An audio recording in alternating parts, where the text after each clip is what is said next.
In this lesson, we'll look at how to work with groups. If you'd like to follow along, please open the Chapter 2 sample file named Mixed Up. Once that file's opened, you'll see we have an array of different parts. We have polysurfaces, surfaces, curves and points, and dimensions. So I'm going to start kind of grouping some of these together, and that just makes things easier to work with. There's a couple of ways you can access the grouping menus.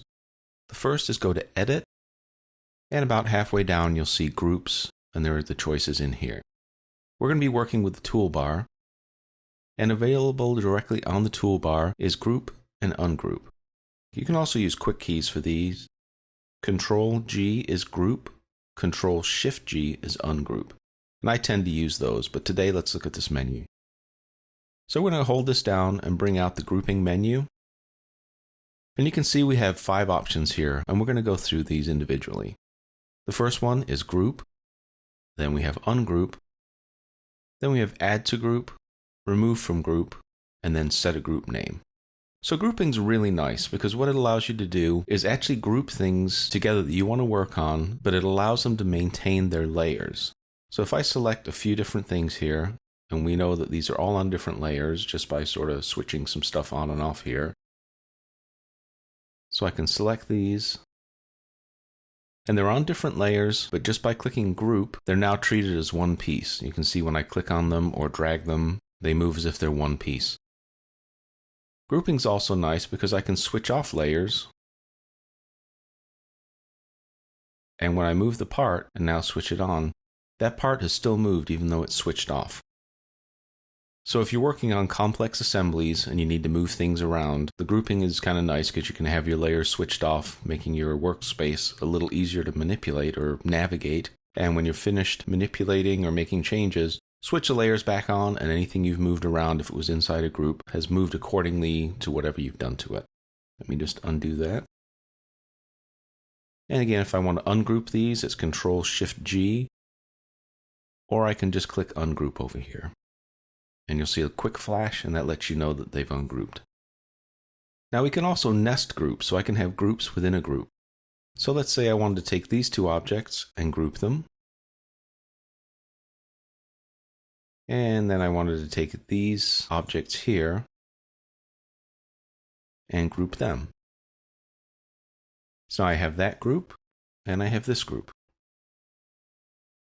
So I can take those 2 different groups, and I can group those together. So now we have a group within a group. When I ungroup, it knows it's part of another group, so it goes back to just that original group. And the same with these. If I do ungroup again, obviously that'll take them completely out of that group. Same with those parts. So I have an existing group of 3 parts, and let's say I'd like to add this piece to the group. I can just click on Add to Group, and then read my command line. It's saying select object to add to group, and I can choose this. I can also choose other pieces as well, so let me just go ahead and choose a few different things here. Once I have those, I just hit enter, and now it's asking me to select the group. So this is the group I would like to add to. It's the group of these 3 parts. So I'll just click those. You see it flash momentarily, and that lets me know the command has been applied. Now if I click on here, you'll see we've also picked up these additional parts. And conversely, we can remove parts from a group as well.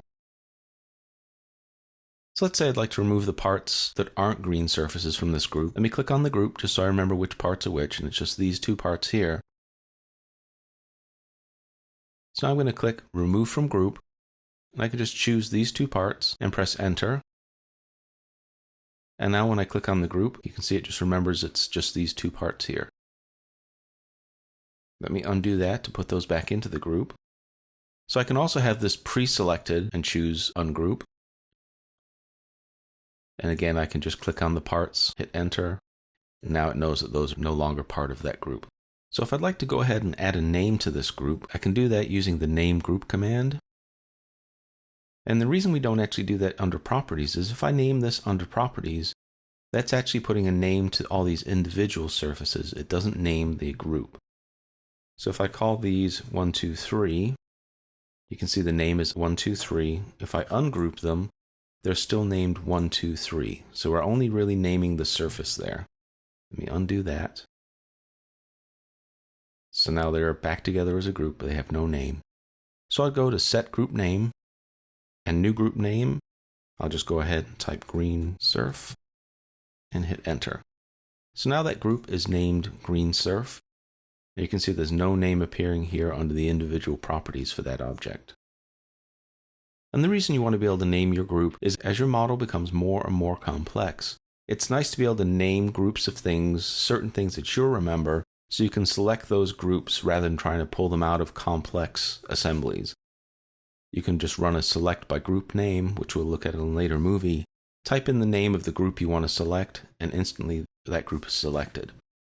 Now I can also have a group within a group named. So let's take these and we'll name these. I'll group them. Now I'll name that group. Call that Cylinder 1. So I've got Cylinder 1 and I've got the green surface groups. I can now group those and I can name those groups. And I'll call that Mix 1. So as I said, I've got a group within a group. And if I ungroup them, they retain the original group name, so I can select those two. Now watch when I select here, there's actually two surfaces here. One of those surfaces is part of this group, and the other one is just a duplicate of this surface. So when I click on it, Rhino's asking me which one I'd like to choose. So I can choose just the surface, or I can choose the member of the group green surface. And that's one of the reasons it's handy to be able to name your groups. So now if I choose that, it selects all 4 parts, and I know that those 4 parts are part of that named group named Green Surf. So that concludes our look at working with groups.